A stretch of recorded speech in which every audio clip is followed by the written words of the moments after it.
7:39. More good news now. An American family have come to the UK to thank the man who donated some of his bone marrow, which saved their young son's life. Yeah, Ryan Compton's 8 years old, lives in California and had blood cancer, but a transplant operation has transformed his life. He's here now with his mum Maggie. Good morning to you both.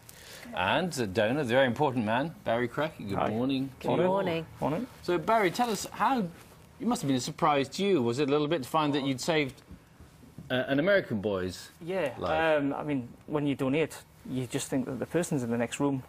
And when you find out that it's the other side of the world, it's such a shock. How did you find out? Well, you've got to wait about 2 years. There's a period where you're not allowed any contact.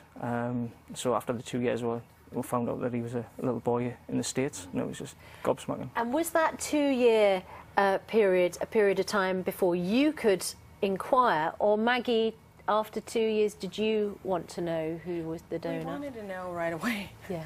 From the start, and we didn't realize, we thought it was just a 1-year waiting period, and so we were counting down the days for the 1 year to go by. I mean, my husband even had an app on his phone because we wanted to meet this person and thank him.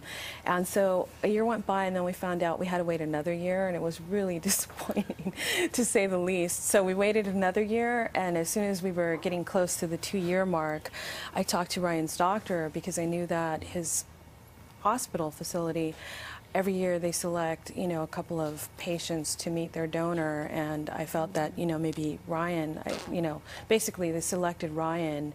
And what sort of shape was Ryan in then when he got the transplant? He was pretty much at the end of the line, you know. It was his last and only potential chance for a cure at that time. What was his condition? I mean, he was in the hospital. What was he? But he was suffering from leukemia. Correct. Was it? Yeah. Relapsed leukemia, which is always much more aggressive than the initial round of leukemia. So if you relapse, it's much harder to get back into remission and cure. Just tell us about that moment. So presumably the doctor said to you he needs bone marrow. Correct.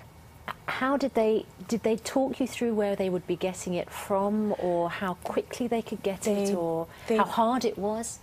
They don't, yeah, that's the thing. There's just they don't know if there's going to be a match out there. So they kind of tell you, we're going to go through this process. You're going to have a transplant nurse, you know, caseworkers that are going to be looking and working with the National Marrow Registry, which is, you know, akin to Anthony Nolan, sort of. We have Be the Match. And we'll be basically looking into the database, the national database and then the international database. And I did not know what to expect because of Ryan's mixed ethnic background. I wasn't sure if we were going to, you know, we didn't know if we were going to have a Barry, what made you get involved in the program in the first place?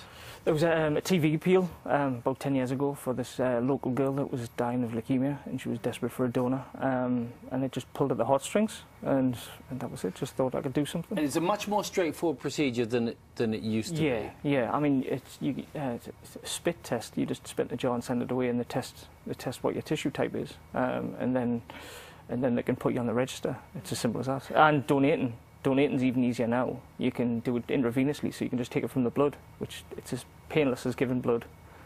Tell us about the moment where you met the little boy whose life you knew you had such a massive impact on. Everybody asks what were you going to say, and you're lost for words. We both met, and there was TV cameras, and it was just all overwhelming. You know, it was very emotional. And Maggie, for you, it must have been completely overwhelming, but just it was like the end of a really difficult chapter in our life, and the start of a really happy, exciting new chapter. I think to have Barry and his family in our life, and to be able to thank him in person, and for Ryan to have the health that he has now, because Ryan was just so sick for so many years. You know. There's been another sort of transfusion going on here as well, hasn't there, Ryan? What is this shirt you got on here? Huh? Which football club do you support? Which soccer club do you support now? Game soccer. What team is it, though? The one that Barry gave you. Remember? A soccer shirt. Yeah. Newcastle. You got a fair bit of indoctrination to do just yet. We've been trying to teach him Geordie as well.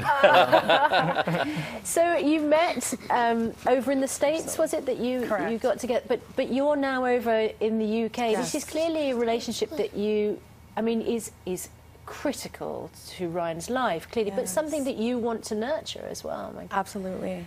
I just, it's like instant family. Like, I love Barry and Jessica and their baby. And how is he now, Ryan? He's doing fabulous.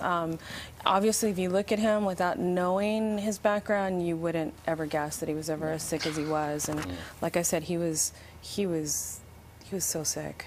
So he's just doing great. He's just your typical kid. Just well, it's really good to see him. Ryan, what do you think of Barry?